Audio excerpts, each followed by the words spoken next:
Joel Hawthorne of the Morning Snapshot joins us now for the final trades of the day. Thank you for coming on the show. And you do have two trades to talk about. Yes. I want to start with Square because this one was mentioned on our show recently, and it must be on traders' radars because it's really popping up here. Yes, definitely. Square has definitely been in the news a little bit.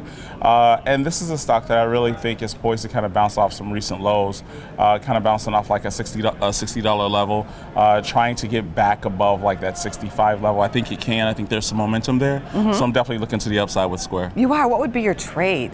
Well, right now it's trading about 63s. I think right now the nearest to the money, because it's $5 wide, we're talking 60-65 spread.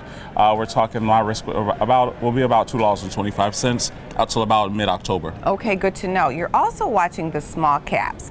I've been noticing a bit of a trend happening in the Russell 2000 where the call action is starting to pick up, which could be a sign of optimism or bullishness. Absolutely. I agree with you 100%. You do. Just for a few weeks here, we've been trading right around between a range of about 1460 to 1510s or so.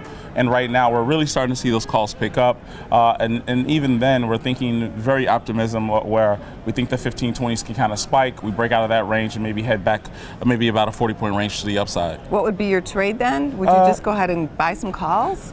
You could. I definitely think buying those 1510s and then selling the 1530s kind of puts on a spread. Yeah, definitely, because that kind of locks you in, kind of has some risk averse there right now where your risk is only about $11 for that spread. So I can sleep at night knowing that I'm not going to lose everything. Sleeping at night is a good thing. And I noted as well that a lot of this optimism is happening ahead of the FOMC meeting. Yeah, so definitely. People are starting to position now for that. Absolutely. I think the street right now there's definitely going to potentially be a rate cut before the end of the year as we're winding down, heading into the fall. I think the street already knows, as we've said many times, that definitely the tariff talk and some of that talk is kind of, really the street has kind of blown that off.